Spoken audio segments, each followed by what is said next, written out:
Hello students, तो basically इस lecture में अपन डिस्कस करने वाले हैं एक खूबसूरत सा टॉपिक जिसका नाम है various form of straight line, है ना।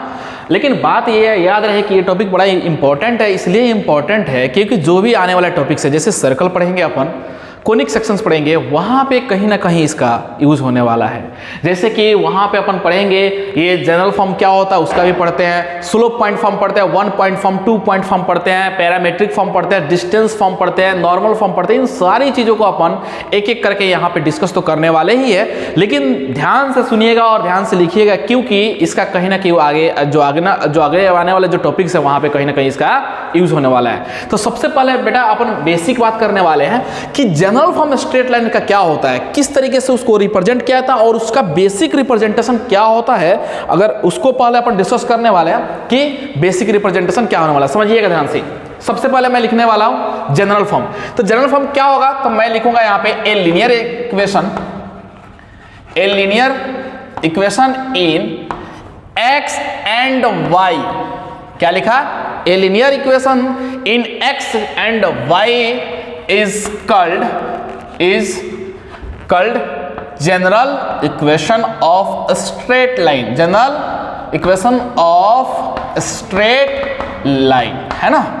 That is, वो है कौन सा जनरल इक्वेशन भाई। अगर बात करते हैं इसका जो जनरल फॉर्म होता है ax plus b y plus c is equal to 0। बेटा अगर बात करें ना कि जो जनरल फॉर्म होता है स्ट्रेट लाइन को, ये होता है, देखना ध्यान से, क्या होता है ax plus b y plus c is equal to 0 होता है। लेकिन इसमें खूबसूरत बात ये है जो कि आपको याद रखना है कि ए बी सी क्या होता है, एक रियल नंबर होता है और ए बी एक साथ 0 नहीं होगा। ऑब्वियस है ए बी 0 एक साथ नहीं होगा। क्यों ऐसा इसलिए क्योंकि बेटा अगर ए को 0 कर दिए, बी को 0 कर दिए, तो बचा कौन, कांस्टेंट बचेगा, ठीक है ना। तो इसको इस स्ट्रेट लाइन का जो जनरल फॉर्म होता है क्या होता है, ax plus b y plus c is equal to 0 होता है। वेयर क्या लिखेंगे भाई, a b and c belongs to r। a b c एक रियल नंबर होना चाहिए, साथ ही साथ एंड a, और ये जो a और b है क्या होना चाहिए, एक साथ 0 नहीं होना चाहिए। तो लिखेंगे and a and b are not together 0। कहने का मतलब ये है कि स्ट्रेट लाइन का जो जनरल फॉर्म होता है वो क्या होता है, ax plus b y plus c is equal to 0। अगर आप ध्यान से देख पाए तो स्ट्रेट लाइन का मतलब ही होता है कि जो डिग्री होना चाहिए वेरिएबल का कितना होना चाहिए, 1 होना चाहिए। तो देखो मैं लिखा हूं कि ax ए लीनियर इक्वेशन का मतलब ये होता है कि वेरिएबल का डिग्री 1 होना चाहिए। किस में होना चाहिए भाई, x एंड y में होना चाहिए, जिसको बोलते हैं कि स्ट्रेट लाइन का general form ax plus b y plus c is equal to 0। अगर देख पा रहे हैं तो x का डिग्री कितना है 1, y का डिग्री कितना है बेटा 1 है। तो अब ये कि लीनियर इक्वेशन कहलाएगा। अब इसमें ये बात था कि कोएफिशिएंट यानी x और y का यानी a b c जो होना चाहिए वो कैसा होना चाहिए, वो होना चाहिए रियल। एंड साथ ही साथ ये बड़ा इंपॉर्टेंट बात है कि a b are not together 0, a और b 0 नहीं होना चाहिए। क्यों नहीं होना चाहिए, अगर मान लो इसको 0 कर दिया बेटा, इसको भी 0 कर दिया एक साथ, तो कांस्टेंट बचेगा। तो कांस्टेंट क्या ये रिप्रेजेंट नहीं करेगा कि ये जनरल फॉर्म है ना। तो याद रहे कि एक साथ नहीं है। अच्छा सर ऐसा हो सकता है क्या, एक 0 हो जाए, हाँ इसको 0 कर दिया, देखो क्या ये है कि नहीं, हाँ है ना। अच्छा इसको 0 कर दिया तो हाँ अभी भी है, लेकिन जब दोनों को 0 कर दोगे तो ये फिर क्या होगा, जनरल फॉर्म स्ट्रेट लाइन का नहीं होगा। कैसे समझना ध्यान से, मैं एग्जांपल से समझाने की कोशिश करूंगा। यहाँ पे मान लो बेटा अगर मैं ऐसा लिख दिया 2x प्लस 3y बराबर कितना 5, क्या ये स्ट्रेट लाइन का जनरल इक्वेशन को रिप्रेजेंट कर रहा है, हाँ कर रहा है ना। कैसे, क्योंकि ये लीनियर इक्वेशन है x एंड y में, तो बोलेंगे कि ये जो है ये स्ट्रेट लाइन का क्या है, इक्वेशन है ना। 2x plus 3y equal to 5। अब तुम बोलोगे सर x को आप 0 कर दो, लो x को 0 कर दिया, क्या ये 3y इक्वल टू 5, हाँ अभी भी स्ट्रेट लाइन जिंदा है। कैसे पता चला, y का डिग्री 1 है। अच्छा ऐसा है क्या, तो मैं क्या करता हूं सर y को 0 करके दिखाओ एक बार, हाँ y को 0 कर दिया, लो अब क्या बचा 2x इज इक्वल टू 5, अभी भी x का डिग्री 1 है और ये लीनियर इक्वेशन को रिप्रेजेंट कर रहा है। तो अपन बोलेंगे कि ये कैसा है भाई, स्ट्रेट लाइन के इक्वेशन को रिप्रेजेंट कर रहा है अभी भी। लेकिन अगर बेटा ऐसा हुआ कि इसको भी बर्बाद कर दिया, तुम इसको भी बर्बाद कर दिया, तो क्या बचेगा 5। और ये जो 5 क्या ये कोई भी इक्वेशन को रिप्रेजेंट करेगा, नहीं करेगा। हाँ ये है, ये पॉलिनोमियल तो है, कांस्टेंट पॉलिनोमियल बोलते हैं, लेकिन अपन को कांस्टेंट पॉलिनोमियल थोड़ी ना, अपन को चाहिए कि जिसका डिग्री लीनियर इक्वेशन होना चाहिए, यानी डिग्री वेरिएबल्स का कितना होना चाहिए, 1 होना चाहिए। तो यहाँ पे ये, तो इसीलिए ऐसा बोला गया है कि ये याद रखना कि जनरल फॉर्म जो होता है स्ट्रेट लाइन का ax plus b y plus c is equal to 0 होता है। इसमें खूबसूरत बात यह है कि ABC तो रियल नंबर होता है, साथ ही साथ a एंड b एक साथ 0 नहीं होना चाहिए। इसके पीछे लॉजिक ये है कि अगर a और b को 0 कर दोगे तो फिर ये लीनियर इक्वेशन नहीं रहेगा, ठीक है। अब इसमें एक और खूबसूरत बात है जो कि बड़ा इंपॉर्टेंट है, देखिएगा ध्यान से। अगर तुमसे पूछ दिया जाए बेटा इसका स्लोप कितना होगा, स्लोप, तो स्लोप बेटा होता है minus coefficient of x, coefficient of x whole divide by कितना, कोफिशिएंट ऑफ, बोलो, कोफिशिएंट ऑफ y का कोफिशिएंट। अब अगर बेटा अगर ध्यान से देखो तो x का कोफिशिएंट कितना है, यहाँ पे a है तो minus a divide by y का कोफिशिएंट b, तो ये कहलाता है क्या, स्लोप ऑफ द लाइन। यानी कोई भी लाइन दे रखा हो और अगर अपन को स्लोप लिखना है तो अपन बड़ा चालाकी से लिख पाएंगे। कैसे लिख पाएंगे, तो x का coefficient divide by y with negative sign, है ना। अगर मान लो ऐसा लिखा हुआ है, देखो 3x plus 4y minus 5 is equal to 0, slope बताओ तुम लोगों, सर ये स्लोप जो है ना, अच्छा इसको m से भी रिप्रेजेंट करते हैं, स्लोप कितना होगा, x का कोफिशिएंट कितना है 3 with negative sign divide by 4 minus 3/4, बस ये काम करना है। तो आई होप ये कहानी समझ में आ गया होगा कि जनरल फॉर्म स्ट्रेट लाइन का क्या होता है, ax plus b y plus c is equal to 0 होता है, ठीक है। A b c should be real number, a and b दोनों एक साथ 0 नहीं होना चाहिए। और अगर स्लोप निकालना होगा तो x का कोफिशिएंट डिवाइड बाय y का कोफिशिएंट, और क्या करेंगे, नेगेटिव से मल्टीप्लाई कर देंगे, काम हो जाएगा। अब अपन शुरू करने वाले हैं स्लोप पॉइंट फॉर्म। क्या पढ़ने वाले हैं, स्लोप पॉइंट फॉर्म। अब अगर बात करें स्लोप पॉइंट फॉर्म, तो नाम से ही बेटा समझ में आ रहा होगा, स्लोप पॉइंट फॉर्म यानी स्लोप तो दे रखा होगा, इक्वेशन एक ऐसा लाइन होगा जिसका स्लोप हमें पता होगा, साथ ही साथ एक पॉइंट भी पता होगा। अच्छा, इसको दूसरे लफ्जों में तुम ऐसे भी बोल सकते हो, 1 पॉइंट फॉर्म भी बोला जाता है, याद रखना। तो मैं लिख देता हूं, कैसे लिखूं, इक्वेशन है ना, चाहे ऐसा लिखो ना, इक्वेशन क्यों लिखना है, ए लाइन इज पासिंग थ्रू, बोलो, इज पासिंग थ्रू, किससे पास करता है बेटा, बोलो, is passing through a point, है ना, a point. A line is passing through a point, क्या है, बोलो, एक पॉइंट ले लेता हूं ax1, y1 and having slope, कितना दे रखा बेटा, इसका स्लोप क्या होगा, m, then equation will be, है ना। तो इसका स्लोप जो होगा, स्लोप पॉइंट फॉर्म क्या होगा, समझना ध्यान से, बड़ा खूबसूरत बात बोल दिया बेटा। बोला है ऐसा कि line is passing through a point A and having slope m, then equation will be. बोल रहा है कि एक लाइन मैं लिख देता हूं, यहां पे समझाने की कोशिश करूंगा। ये x एक्सिस है बेटा, ये y एक्सिस है ना। देखना, एक लाइन है, ऐसा ले लिया, और इस लाइन पे अपन क्या किया, कोई पॉइंट है जो ये लाइन जो है ना इस पॉइंट से पास करती है। कौन सा पॉइंट से पास करती है, मान लो एक ए पॉइंट ले लिया जिसका कोऑर्डिनेट x1, y1, कोई दिक्कत तो नहीं है। अच्छा, अगर ये जो लाइन होगी, मैं बताया था कि जो स्लोप होता है ना वो क्या होता है बेटा, स्लोप मैं ये बताया था कि जो एंगल है वो पॉजिटिव एक्स एक्सिस के साथ एंटी क्लॉकवाइज डायरेक्शन में क्या होता है, एंगल जो बनता है, उस एंगल का अगर अपन टेंजेंट लेते हैं तो अपन को मिल जाता है स्लोप ऑफ दैट लाइन। उस लाइन का स्लोप अगर फाइंड करना, मान लो ये जो लाइन दे रखा है बेटा, इस लाइन का अगर अपन को क्या चाहिए, स्लोप चाहिए, तो अपन क्या करेंगे कि इस x axis, positive x axis से एंटी क्लॉकवाइज सेंस में क्या करेंगे, रोटेट करवाएंगे। जो एंगल अपन को थीटा मिलेगा उस थीटा का क्या करेंगे, टेंजेंट ले लेंगे, तो हम अपन को क्या मिल जाएगा, स्लोप। अब समझना ध्यान से, ये मैं ऐसा लिख दूं क्या, ये थीटा एंगल रोटेट हुआ। अच्छा, इस लाइन का स्लोप अपन को दे रखा, क्या दिया है, m, ठीक है। अब सुनना, मैं क्या करता हूं, एक पॉइंट कंसीडर कर लिया, कोई भी रैंडम पॉइंट ले लिया, मान लो b पॉइंट मैं ले लिया, जिसका क्या है, जिसका कोऑर्डिनेट है h, k।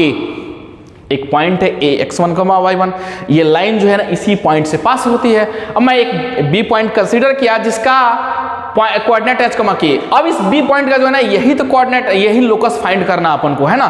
तो समझना ध्यान से, क्या बेटा अगर स्लोप लिखना हो तो अपन जानते हैं कैसे लिखते हैं स्लोप कैसे लिखा जाता है, y2 minus y1 divide by x2 minus x1। तो देखो y2 माइनस y1 क्या लिखोगे, k minus y1 divide by कितना लिखोगे, h माइनस x1।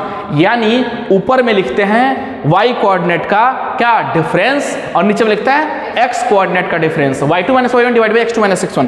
अब इसको अगर मल्टीप्लाई करते हो यहाँ से तो बेटा ये आ जाएगा mh minus mx1 equal to कितना k माइनस y1।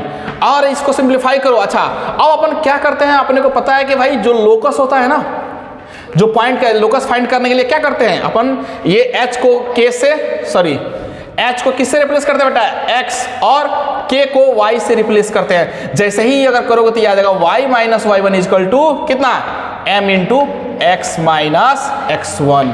ये होता है स्लोप पॉइंट फॉर्म। बहुत ही खूबसूरत रिजल्ट है। इसका मतलब ये है कि अगर अपन को एक पॉइंट सिर्फ दे रखा हो दुनिया में तो अपन क्या करने वाले हैं, y minus y1 equal to m into x minus x1। m क्या है बेटा यहाँ पे, slope of the line, line का जो स्लोप है ना वो दे रखा है। x1 और y1 क्या है यहाँ पे, जो लाइन है ना उसी पॉइंट से होके पास होती है। बात समझ में आया? तो ये आ गया y minus y1 equal to m into x minus x1। तो अपन डिस्कस करने वाले हैं टू पॉइंट फॉर्म। तो सबसे पहले अपन डिस्कस किए कि जनरल इक्वेशन क्या होता है, स्ट्रेट लाइन को किस तरीके से रिप्रेजेंट किया जाता है, स्लोप क्या होता है। उसके बाद अपन डिस्कस किए कि वन पॉइंट फॉर्म है ना, यानी आप बोल सकते हो कि अब आप दूसरा शुरू करने वाला है टू पॉइंट फॉर्म। इस नाम से ही समझ में आ रहा हो कि जो लाइन है अब दो पॉइंट से होकर पास होने वाली है। तो मैं क्या करता हूँ बेटा, इसका डायग्राम से समझाने की कोशिश करूंगा। समझना ध्यान से, ये एक्स एक्सिस हो गया, ये है y एक्सिस। एक लाइन है बेटा जो कि दो पॉइंट से होकर गुजरती है, a है ये x1 y1, ठीक है। और ये जो है ना, ये जो पॉइंट है समझना ध्यान से, ये b है यहाँ पे बेटा जिसका कोऑर्डिनेट है x2 y2, ठीक है। और ये जो एंगल बेटा थीटा एंगल बनाती है, ऑब्वियस है ना। और इसका स्लोप अपन को क्या है, स्लोप अपन मान लो कि चलो स्लोप फाइंड करना अपन को है ना। अब समझना ध्यान से, यहाँ पे जब एक लाइन दो पॉइंट से होकर पास होती है तो अपन क्या करेंगे समझना ध्यान से। मैं लिख देता हूं यहाँ पे, if a line is passing through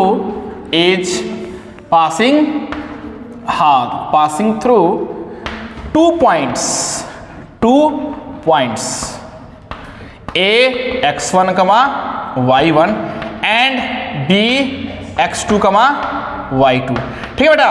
अगर ऐसा है देन, अगर एक लाइन दो पॉइंट से होके पास होती है तो उसका इक्वेशन क्या होगा, देन इक्वेशन विल बी देखो बेटा क्या करना अपन को, बड़ा सिंपल काम है। अपन क्या करने वाले हैं, यहाँ पे स्लोप फाइंड करेंगे इस लाइन का। इस लाइन का स्लोप फाइंड कैसे होगा, सिंपल है y2 माइनस y1 है ना। अब तुम सोच रहे हो सर आप पिछले में तो h कमा के, तो उस h कमा के वहां पे एक पॉइंट था लोकस, जिसका अपने को उस पॉइंट का क्या फाइंड करना था, लोकस फाइंड करना था। अब यहाँ पे नहीं, अब तो लाइन सीधे दोनों पॉइंट से होके पास हो रही है ना। तो अपन क्या करते बेटा, स्लोप लिखोगे तो y2 माइनस बोलो y1 divide by x2 minus x1, हुआ कि नहीं हुआ। ये आया slope of the given line जो गिवन है ना उसका स्लोप पता चल गया, ठीक है। अब अपन क्या करने वाले हैं, कुछ और इंपॉर्टेंट इसमें बात करने वाले हैं। अब जानते हैं कि जो लाइन है ना वो किससे होकर गुजरती है, a x1 y1। तो अपन क्या करते हैं, सबसे पहले फॉर्मूला लगाते हैं कि जब लाइन किसी एक पॉइंट से होकर पास हो रही है तो उसके लिए फॉर्मूला अपन जानते हैं कि y माइनस y1 मैं लिख देता हूं यहाँ पे। इसके लिए होता है y minus y1 is equal to m into x minus x1, होता है, हाँ होता है ना, यही तो होता है जब हमें किसी लाइन का स्लोप पता हो और x1 y1 से वो गुजरती हो। अब अपन को पता है कि भैया ये तो दो पॉइंट से होकर गुजर रही है ये लाइन फिलहाल में, तो y माइनस y1 m कितना है बेटा बोलो, ये है y2 minus y1 divide by x2 minus x1, और इनटू में क्या लिखोगे x माइनस x1। बस ये एक खूबसूरत सा जो रिजल्ट आया, ये आया, यही तो है हमारा टू पॉइंट फॉर्म इसको बोलते हैं। टू पॉइंट फॉर्म का मतलब ये हुआ कि एक लाइन किसी दो पॉइंट से होके पास होती है तो उसका इक्वेशन किस तरीके से लिखा जाता है, तो सिंपल है y माइनस y1, यहाँ पे लिखना है x माइनस x1, और जो स्लोप होगा ना, जो पहले m होता था अब m नहीं करके अब तो m अपन फाइंड किए हैं। m कैसे है, y2 minus y1 divide by x2 minus x1, बस ये टू पॉइंट फॉर्म कहलाता है।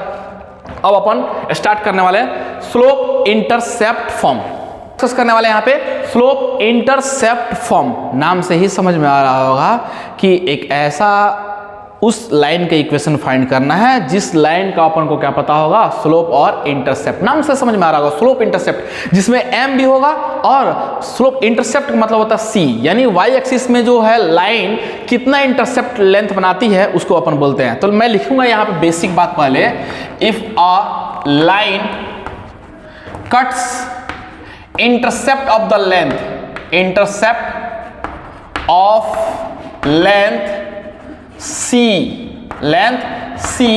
On y axis. कह रहा है बेटा कि एक लाइन जब इंटरसेप्ट कट करती है कितना लेंथ का, C लेंथ का y एक्सिस में इंटरसेप्ट जो बनाती है, एंड हैविंग स्लोप m, बोल रहा है कि इस लाइन का जो स्लोप है ना बेटा वो दे रखा है, and having slope m, then equation will be, then equation will be. कहने का मतलब ये है बेटा कि एक लाइन है जो y एक्सिस में c लेंथ का इंटरसेप्ट बनाती है और उस लाइन का स्लोप अपन को पता है, तो उस जो लाइन होगा उसका इक्वेशन क्या होगा। देखना बड़ा खूबसूरत सा बात है। ऐसा है, ये x एक्सिस है बेटा, ये क्या है, y एक्सिस है। एक लाइन है ऐसे जो कि c लेंथ का इंटरसेप्ट बनाती है, कहां पे, y एक्सिस में। मैं बोल दूं कि ये जो इंटरसेप्ट यहां से यहां जो लेंथ है ना कितना है, c है। अगर इस पॉइंट पूछूं कि ये पॉइंट क्या है तो 0,c है, कोई दिक्कत तो नहीं है, ठीक है ना, 0,c है। अब समझना ध्यान से, इस लाइन का बेटा अपन को स्लोप ऑलरेडी गिवन है, मैं लिख देता हूं स्लोप m गिवन, ठीक है। अच्छा ये हो गया। अब बोला कि क्या इसका लाइन पता है, ये m पता है। अब सुनना ध्यान से, इसी लाइन पे मैं पॉइंट एक कंसीडर कर लेता हूं, कोई भी पॉइंट a जिसका कोऑर्डिनेट होगा h, k, है ना। और इस पॉइंट का क्या फाइंड करना है, लोकस फाइंड करना है बेसिकली अपन को, है ना। तो देखना कितना इंटरेस्टिंग है। अपन क्या करने वाले, क्या दिख रहा है इधर, देखो फिर से बात रिपीट कर रहा हूं। ये जो लाइन है y एक्सिस में c लेंथ का क्या करती है, c लेंथ पे ये क्या करती है, कट करती है। ऐसा बोलो कि इंटरसेप्ट जो बनाती है कितने c का, है ना, c लेंथ का इंटरसेप्ट बनाती है y एक्सिस में। तो ऑब्वियस है कि ये लाइन तो बेटा हाइट जो होगा c होगा, तो ये 0,c होगा। क्यों होगा, क्योंकि इसके पीछे रीजन यही तो है कि y एक्सिस में x 0 होगा, तो 0,c हो गया। m इसका, इस लाइन का स्लोप ऑलरेडी गिवन अपन को। तो सुनना ध्यान से, तो अपन क्या लिखने वाले, स्लोप अगर तुमसे पूछेंगे तो स्लोप क्या होगा बताओ तुम लोग sir, k minus c divide by h minus 0। ये कंसीडर किया गया है ना, इसी पॉइंट का तो लोकस फाइंड करना बेसिकली। तो अब अगर ध्यान से देखोगे तो बेटा ये आएगा k minus c is equal to m h आएगा, हाँ आएगा ना, यहां से आ जाएगा k is equal to m h plus में c। बेटा रिप्लेस कर दो, किसको, खुद को रिप्लेस करना है ना, तो h को किससे, x को, और k को रिप्लेस करना y से। जैसे ही रिप्लेस करोगे तो ये आएगा y is equal to M X plus C. और जानते हो बेटा यही तो है, यही तो चाहिए इसी। अब ये m क्या है, कौन बताएगा, slope of line, slope of line, जो लाइन है ना उसका स्लोप है। c क्या कहलाता है, इसको बोलते हैं y इंटरसेप्ट, यानी y एक्सिस में कितने लेंथ पे लाइन जो है कट करती है उसको बोलते हैं y इंटरसेप्ट। m हो गया स्लोप ऑफ द लाइन। तो बेसिकली स्लोप इंटरसेप्ट फॉर्म, नाम से ही समझ में आना चाहिए, स्लोप दिया होगा, इंटरसेप्ट पता होगा, उस लाइन का इक्वेशन फाइंड आउट करना है बेसिकली। तो y इक्वल टू क्या होता है, mx प्लस सी, है ना। अब अपन नेक्स्ट स्टार्ट करते हैं। अब बेसिकली बात करने वाला है इंटरसेप्ट फॉर्म। इससे पहले अपन पढ़े स्लोप इंटरसेप्ट फॉर्म, जिसमें अपन को स्लोप दे रखा था और इंटरसेप्ट फॉर्म यानी y एक्सिस में लाइन जितना लेंथ पे इंटरसेप्ट कट करती है वो दे रखा था। अब अपन क्या करने वाला है, इंटरसेप्ट फॉर्म कहने का मतलब ये है कि एक लाइन जो है ना x एक्सिस में कुछ लेंथ कट करती होगी, इसी तरीके से y एक्सिस में कुछ लेंथ पे y एक्सिस को कट करती होगी, यानी x एक्सिस में लेंथ और y एक्सिस में अपन को इंटरसेप्ट, दोनों इंटरसेप्ट पता होंगे। तो देखते हैं पहले इस पे लिखेंगे क्या, इफ अ लाइन, इसका बेसिक डेफिनेशन लिखता हूं, इफ अ लाइन कट्स, है ना, cuts intercept of length, cuts intercept of lengths, है ना, lengths on lengths a and b, है ना, a and b on coordinate axis, है ना, कोऑर्डिनेट एक्सिस, ठीक है बेटा। देन इक्वेशन विल बी, तो इक्वेशन क्या होगा, अगर इसका मैं फोटो बनाऊं तो देखना ध्यान से, ये है एक्स एक्सिस, ये है वाई एक्सिस। कोई भी लाइन ले लो बेटा, एक है ना, लाइन ले लिया, लो ये लाइन ले लिया। अब इसमें ये है कि ये जो लाइन है ना, ये क्या है भाई, ये लाइन जो है एक्स एक्सिस में कितने लेंथ पे कट करती है, एक्स एक्सिस को बोलो ए इन, और वाई एक्सिस में कितने लेंथ पे कट करती है बेटा बी। तो मैं क्या कहूँ, अगर तुमसे पूछूं कि इसका कोऑर्डिनेट बता, तुमने बता दोगे हाँ 1,0। क्यों, अरे यार एक्स एक्सिस में कट करती होगी, दिख रहा है क्या, एक्स एक्सिस में अगर कट करती होगी तो ऑब्वियस है कि वाई 0 होगा। अगर तुमसे ये पूछूं तो तुम बोलोगे सर ये 0,b होगा क्योंकि वाई एक्सिस में x 0 होता है। बस हो गया काम। अब यही से कहानी समझ में आ जाएगा। अब पिछले जो बात जो है 2 पॉइंट फॉर्म जब पढ़ाया था उसको याद करो। 2 पॉइंट फॉर्म अपन को क्या मिला, एक ये पॉइंट मिल गया, एक ये पॉइंट मिल गया। तो अपन नहीं लिख सकते, हाँ लिख सकते हैं ना। कैसे लिखेंगे, क्योंकि 2 पॉइंट से जब भी लाइन होकर पास होती है तो y minus y one equal to y2 minus y one divide by x2 minus x1 into x minus x1 अपन फॉर्मूला लिखते हैं। तो मैं क्या करने वाला हूँ, वही फॉर्मूला यहाँ पे अप्लाई करने वाला हूँ। इसको मान लेता हूँ x1, इसको मान लेता हूँ y1, इसको मान लिया x2 और इसको मान लिया बेटा y2। नाउ है ना, अब अपन क्या करते हैं, इसको प्रूफ करके दिखा रहा हूं बेटा कि इंटरसेप्ट हम जो आता है, बेसिकली मैं चाहता तो डायरेक्टली फॉर्मूला भी लिख सकता था, लेकिन मेरा ऐसा मानना है कि भाई प्रूफ करके दिखा देंगे तो तुमको समझ में आ जाएगा। अच्छा, एक लाइन जो है एक्स एक्सिस को इतना लेंथ पे कट करती है और वाई एक्सिस को इतना लेंथ पे कट करती है, तो उसका इक्वेशन किस तरीके से लिखा जाता है तो समझना ध्यान से। मैं लगाता हूं formula y minus y one, बोलो y माइनस वाई वन का मतलब कितना बेटा 0 m। अच्छा यहां पे लिखो x माइनस x1 यानी a। अब क्या करना है, इनका स्लोप लिखना है, तो y2 माइनस वाई वन यानी b माइनस 0 डिवाइड बाई कितना लिखोगे बेटा 0 माइनस a। 2 पॉइंट फॉर्म है ना, अभी पढ़े थे कि 2 पॉइंट फॉर्म होता है यही, y minus y one, x minus x1, y2 minus y one divide by x2 minus x1। अब बेटा जैसे ही तुम सिंप्लीफाई करोगे तो इधर आएगा माइनस a y आ जाएगा और इधर आ जाएगा bx और माइनस ab। अब बेटा क्या करने वाले हैं, इसको उधर ले जाओ है ना, तो ये आ जाएगा bx प्लस में ay इज इक्वल टू कितना आएगा बेटा ab आएगा, आएगा कि नहीं आएगा।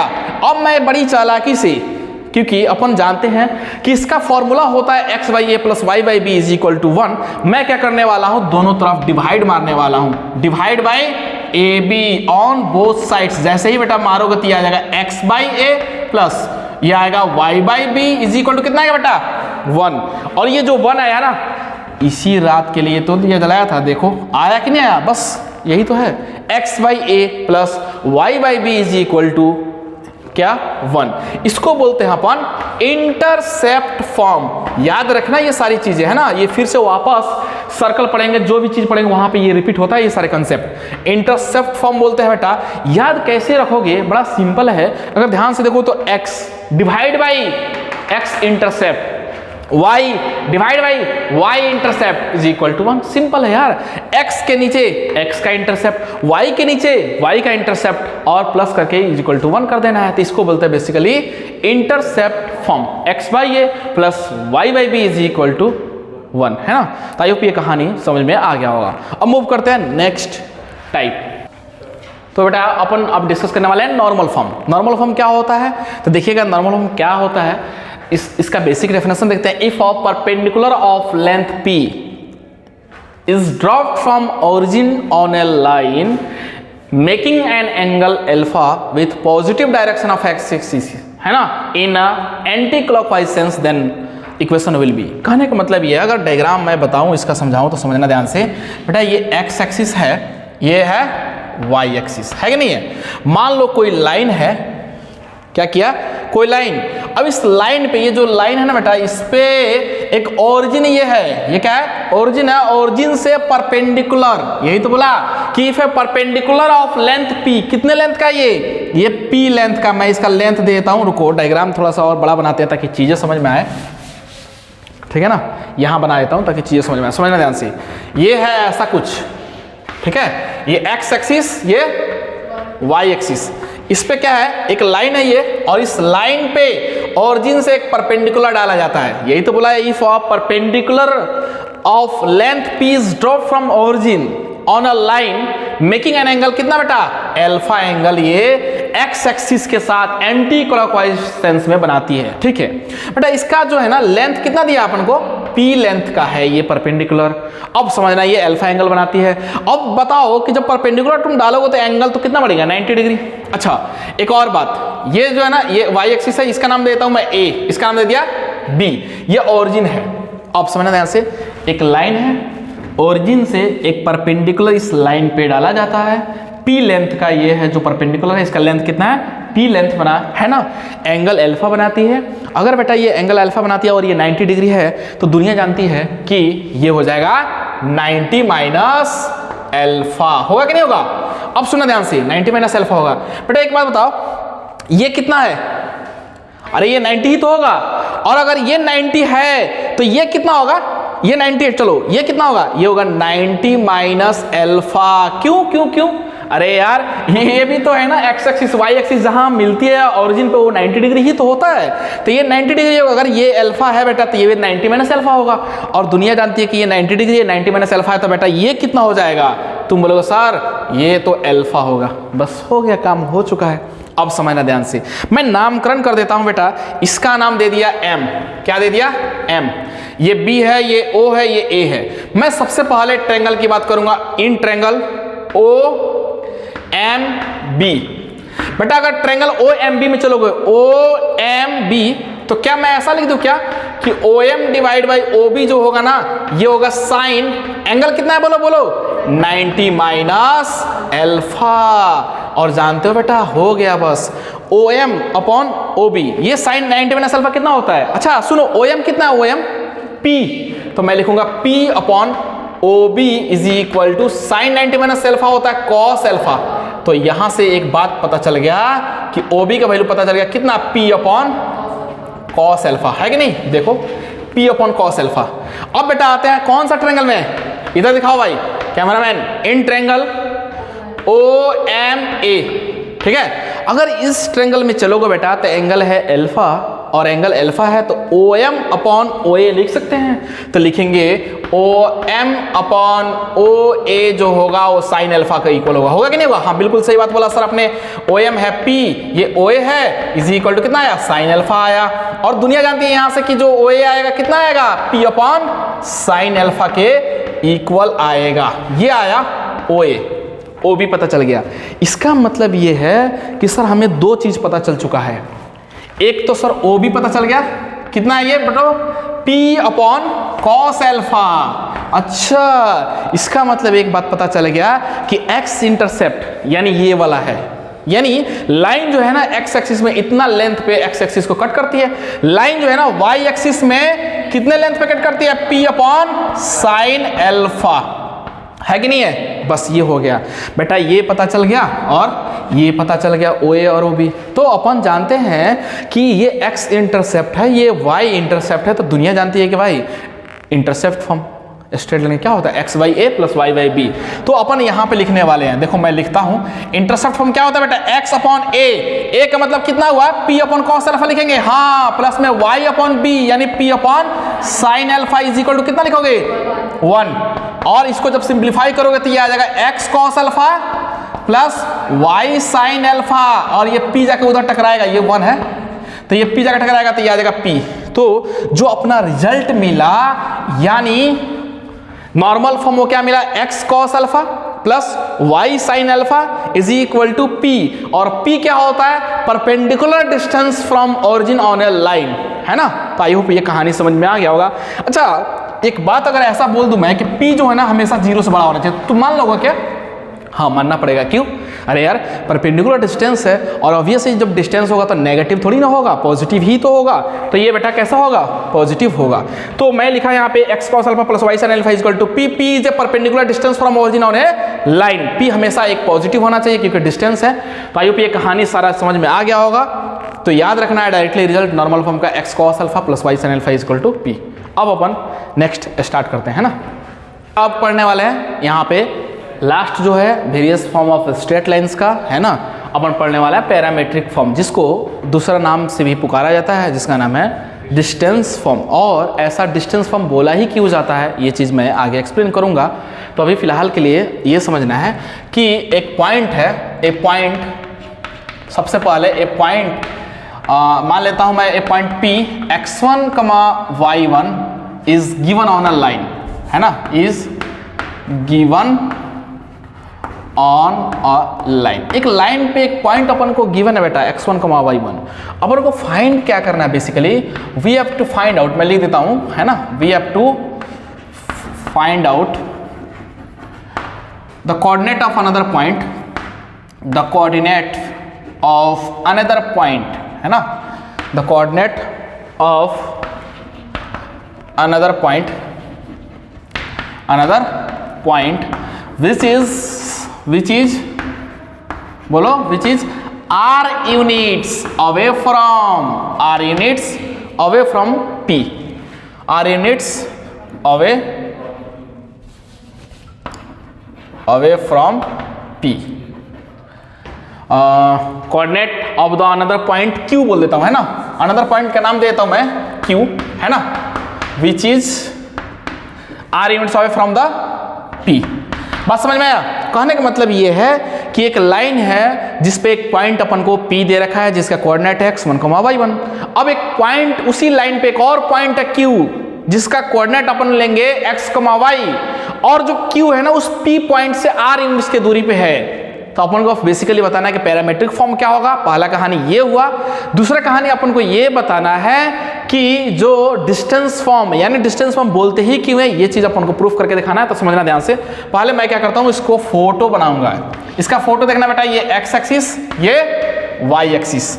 मान लो बेटा कोई भी एक रैंडम लाइन लिया अपन, है ना, और लाइन लिया तो इस पे एक पॉइंट दे रखा है जिसका P पॉइंट क्या है, इसका कोऑर्डिनेट x1, y1।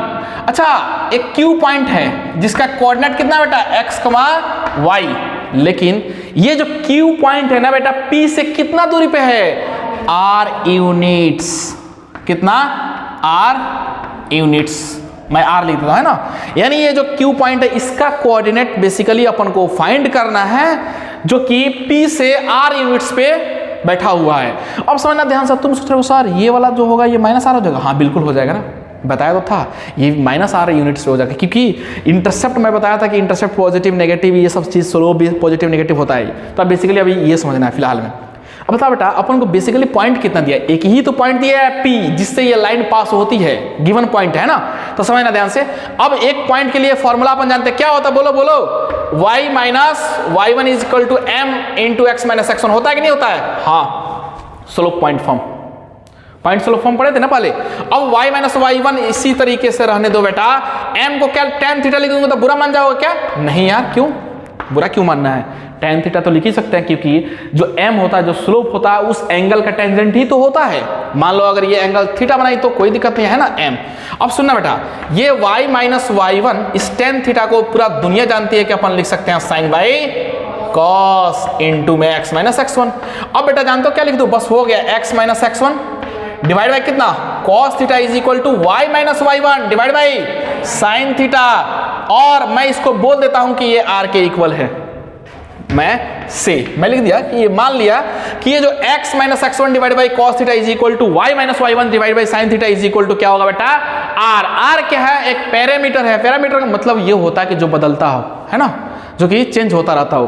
तो x minus x1 divide by cos theta is equal to y minus y1 divide by sine theta is equal to r। इसको बोलते हैं पैरामीटर, सॉरी पैरामेट्रिक फॉर्म, है ना। ये हो गया पैरामेट्रिक फॉर्म। कुछ अपन नहीं किए, लाइन किसी पॉइंट पर्टिकुलर पॉइंट P से गुजरती है तो y minus y1 is equal to m into x minus x1 होता है, पूरा दुनिया जानती है।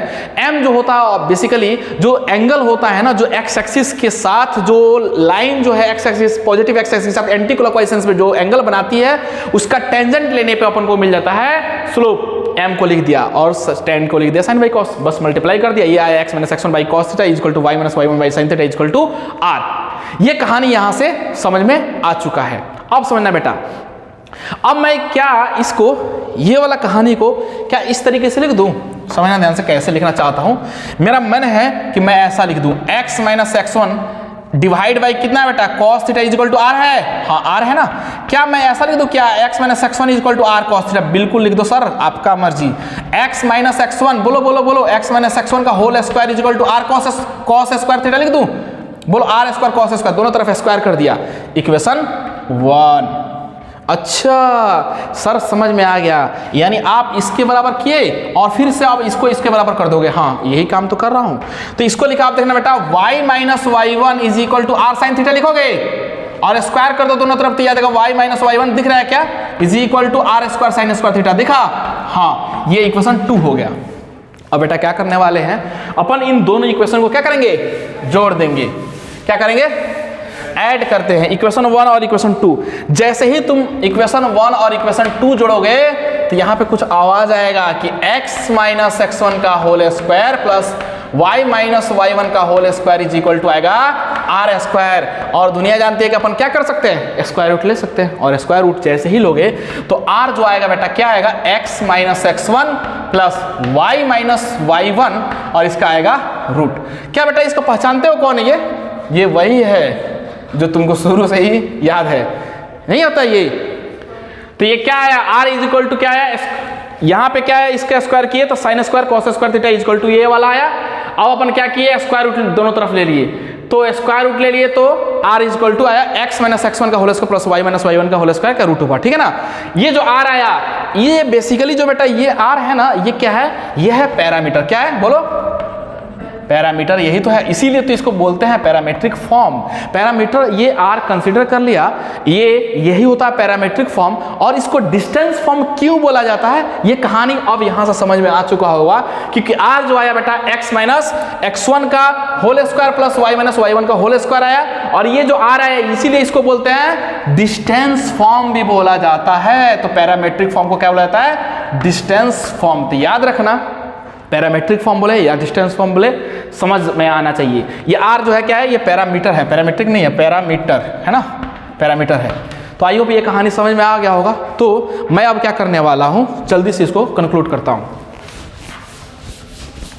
तो बेटा अपन जो पढ़े various forms of straight line है ना, अब इसको जल्दी से कंक्लूड करते हैं। जो चीज़ अपन डिस्कस किए यहाँ पे, सबसे पहला general form of straight line. General form of straight line क्या होता है बेटा, जल्दी से बताओ। ax प्लस में by प्लस में c इज इक्वल टू 0 होता है। और ये जो x का कोएफिशिएंट और y का कोएफिशिएंट कभी भी एक साथ 0 नहीं होना चाहिए। a b c यहाँ पे रियल नंबर होता है, a and b are not together 0, ये दोनों को दोनों एक साथ 0 नहीं होना चाहिए। अगर 0 हो गया तो फिर ये जनरल फॉर्म नहीं कहलाएगा, क्योंकि लीनियर इक्वेशन नहीं रहेगा। लीनियर इक्वेशन कहने का मतलब ये है कि डिग्री जो होगा x और y का क्या होगा, 1 रहा होगा। तो ये होता है general form of the straight line. Slope कैसे फाइंड करते हैं, x का कोएफिशिएंट a है, y का कोएफिशिएंट b है, नेगेटिव मल्टीप्लाई कर दो, स्लोप आ जाएगा। पहला बात। दूसरा पॉइंट क्या पढ़े थे भाई, दूसरा टाइप स्लोप पॉइंट फॉर्म। नाम से ही समझ में आ रहा होगा, स्लोप पॉइंट फॉर्म। स्लोप दे रखा होगा m, पॉइंट पता होगा x1 को y1, उससे लाइन पास कर रही होगी, तो स्लोप पॉइंट फॉर्म होता है। उसको 1 पॉइंट फॉर्म भी बोलते हैं, y minus y1 equal to m into x minus x1, इसको बोलते हैं स्लोप पॉइंट फॉर्म। तीसरा होता है 2 पॉइंट फॉर्म। 2 पॉइंट का फॉर्म का मतलब होता है कि लाइन जो है ना अब 2 पॉइंट से होकर पास होने वाली है। तो सिंपल है यार, y माइनस y1 और ये x माइनस x1 आने दो, इसके जगह पे क्या करोगे, m के जगह पे y2 माइनस y1, दोनों पॉइंट का स्लोप निकाल दो, x2 माइनस x1, बस हो गया, ये 2 पॉइंट फॉर्म कहलाएगा। तीसरा बोलो intercept form, slope intercept form. नाम से समझ में आ रहा होगा बेटा कि इंटरसेप्ट फॉर्म क्या होता है, सॉरी स्लोप इंटरसेप्ट फॉर्म क्या होता है, यानी स्लोप होगा उसमें इंटरसेप्ट भी होगा। तो सिंपल है यार, y is equal to mx plus में c।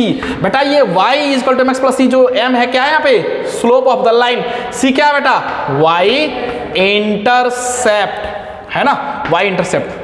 तो y equal to mx plus c लिखा, m जो होता है लाइन का स्लोप होता है, c होता है कि लाइन जो है ना y एक्सिस में कितना लेंथ पे कट करती है y एक्सिस को, वही होता है इंटरसेप्ट। तीसरा, अब उसके बाद से पढ़ते हैं अपन इंटरसेप्ट फॉर्म। इंटरसेप्ट फॉर्म क्या होता है बेटा, x बाई ए प्लस में y by b is equal to 1। इसका कहानी अपन पढ़ चुके हैं कि जो लाइन होती है x एक्सिस में कितना डिस्टेंस पे, कितना लेंथ पे x एक्सिस को कट करती है, इसी तरीके से y एक्सिस को कितना लेंथ पे कट करती है, उसको बोला जाता है बेसिकली इंटरसेप्ट फॉर्म। होता क्या है फॉर्मूला, कैसे याद रखना, x बाई ए प्लस में y by b is equal to a, sorry 1, x के नीचे x इंटरसेप्ट, y के नीचे y intercept is equal to 1। Last बोलो नॉर्मल फॉर्म। नॉर्मल फॉर्म का मतलब देखना ध्यान से, नॉर्मल फॉर्म है ना, 6ठा नंबर नॉर्मल फॉर्म पढ़े थे। नॉर्मल फॉर्म का मतलब होता है कि एक परपेंडिकुलर डाला जाता है लाइन पे, कहां से, ओरिजिन से। If all perpendicular of length p length का एक perpendicular is dropped from the origin on a line is making an angle alpha with positive direction of x axis in anti-clockwise sense। कहने का मतलब ये है कि एक परपेंडिकुलर एक लाइन पे ओरिजिन से डाला जाता है पी लेंथ का, जो कि अल्फा एंगल बनाती है ना, अल्फा एंगल बनाती है पॉजिटिव एक्स एक्सिस में और एंटी क्लॉकवाइज सेंस में। तो इसका फॉर्मूला होता है बेटा क्या, x cos alpha plus y sine alpha equal to कितना, पी क्या होता है बेटा, हमेशा पॉजिटिव होगा क्योंकि ये परपेंडिकुलर डिस्टेंस है, x cos alpha plus y sine alpha equal to p होता है perpendicular distance from origin on a line, है ना। चलो लास्ट बोल दो, पैरामीट्रिक फॉर्म या डिस्टेंस फॉर्म। ये क्या होता है यार, सिंपल तो है, x minus x1 divide by cos theta is equal to y minus y1 divide by sine theta is equal to कितना बेटा, r। इसको बोलते हैं पैरामीट्रिक फॉर्म। r यहाँ पे होता है एक पैरामीटर, पैरामीटर का मतलब होता है जो वेरिएबल यानी चेंज होता हो। अब उसके बाद से इसको डिस्टेंस फॉर्म बोलते क्यों है, क्योंकि x माइनस x1 को लिखोगे ये वाला होल स्क्वायर, इसको लिख दो यहाँ से r साइन थीटा, स्क्वायर कर दोगे तो ये आ जाएगा r is equal to x minus x1 का whole square plus y minus y1 का होल स्क्वायर का रूट ओवर, है ना। इसीलिए इसको बेसिकली डिस्टेंस फॉर्म भी बोला जाता है। तो आई होप ये सारा कहानी बहुत अच्छे ढंग से समझ में आ चुका होगा कि various form of straight line क्या होता है। और ये चीज़ इसलिए मैं ज़्यादा जोर दे के समझाया क्योंकि इसका यूज़ कहीं ना कहीं आगे आने वाले टॉपिक्स में हर जगह करने वाले, कोनिक सेक्शन में भी इसमें मैक्सिमम चीज़ें रिपीट करेंगी, इसी तरीके से सर्कल में भी रिपीट होने वाला है। तो आई होप ये चीज़ समझ में आ गया होगा। Thank you.